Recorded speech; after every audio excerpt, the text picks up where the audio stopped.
म्हणाल तर संध्याकाळी 5 वाजेपर्यंत बोलत नाही. बाप म्हणजे लेकीच्या माहेरचा आनंदाचा समुद्रच आहे. हट्टानं किती असू द्या तिकडं, पण हट्टानं हेच पाहिजे, असंच पाहिजे. लेक हट्ट करते कोणाजवळ? फक्त बापाजवळ जा, बापाजवळ असंच पाहिजे, तसंच पाहिजे, मला हेच पाहिजे, मला तेच पाहिजे. तिच्याकडे किती असू द्या. आणि बापानं जो बापाकडे मागण्यात आणि बापाकडून मिळवण्यात जो आनंद आहे तो सासरी नाही. सासरी नवऱ्याने किती घेऊन द्या, पण बापानं साडी घेतली तर नवऱ्याला सांगा माझ्या बापाने 10,000ची घेतली, त्याने 15,000च्या साडीचं नाव नाही. तो आनंद आहे, तो वेगळा आनंद. पण बाप आहे तोपर्यंत माहेरच्या आनंदाचा समुद्र शाबवता.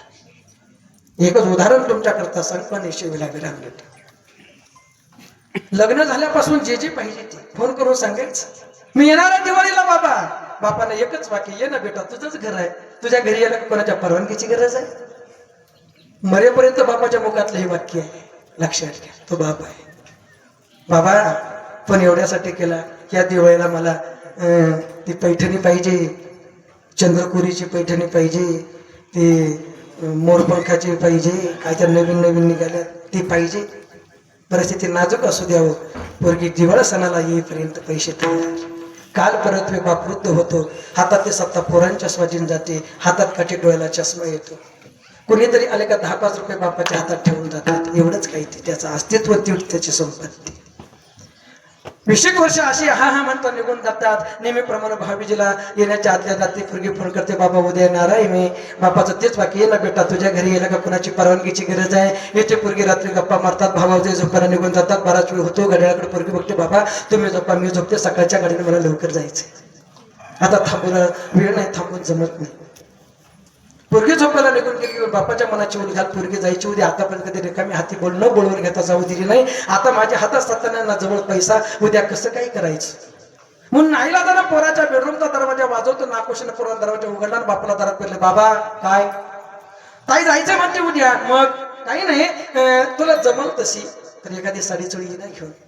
आता कधी आतापर्यंत रिकामी हाती जाऊ दिली, तसं पोरग कडाडलं.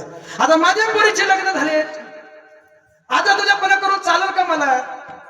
मग 10-10 हजाराची साडी प्रत्येकीला घ्यायची म्हणले तर एवढे पैसे बाबा माझ्याकडे नाही.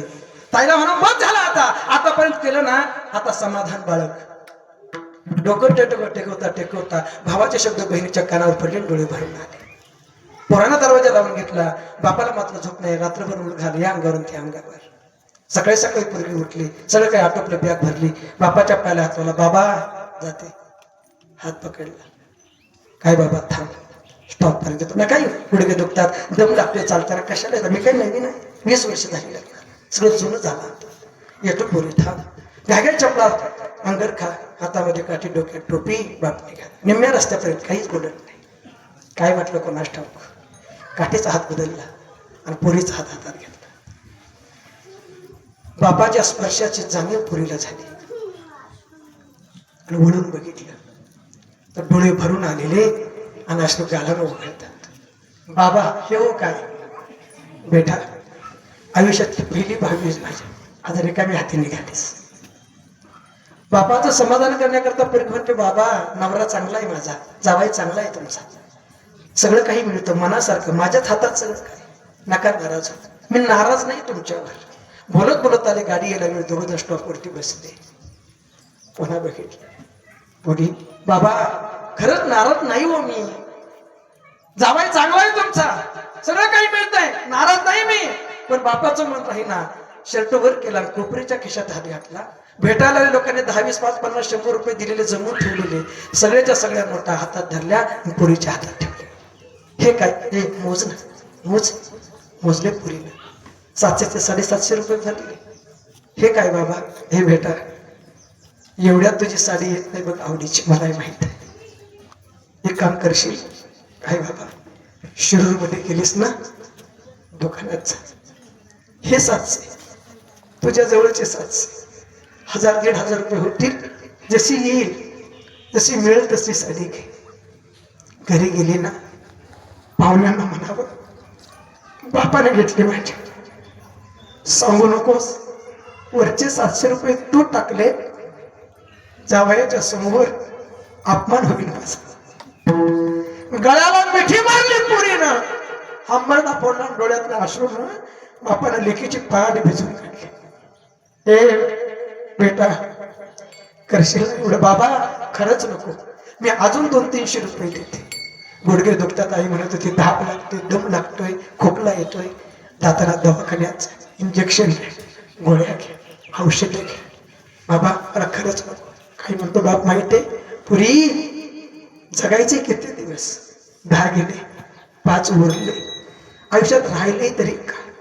पण उभ्या आयुष्यात रिकाम्या हाती न गेलेली माझी लेक माझ्या समोर रिकाम्या हाती जर गेली तर उद्या मला मेल्यावर मेल्यासारखं होईल. पुरी नाही म्हणू नको. बाप हात जोडतो, पुरीला म्हणतो नाही म्हणू नको, आणि जिवंतपणे मला मरण दाखवू नको. हा बाप आहे. 550ची, 1000ची, 1500ची का 15000ची त्या साडीचं मोल नाही हो. त्या साडीच्या पाठीमागं बापाची असणारी अंतकरणातली प्रेमाची भावना, मोल त्या भावनेच आहे. आणि बाप जिवंत आहे तोपर्यंत माहेरच्या आनंदाचा समुद्र शब्द. ज्या दिवशी बाप गेला त्या दिवशी समजावं त्या माहेरच्या आनंदाचा समुद्र आज कोरडा झाला. तो बाप आहे. करतो कोणा करता बाप करी जोडी, लेकुरांचे ओढी आपली कुरवंडी वाळवून सगळं साम्राज्य एक दिवस मुलांच्या स्वाधीन करतो. बापा एवढा त्यागी जगाच्या पट्टू दुसरा कोणी असू शकत नाही. एकाएकी केलो निराशीचा धनी कडी वागवून भार खांदे विठोबा.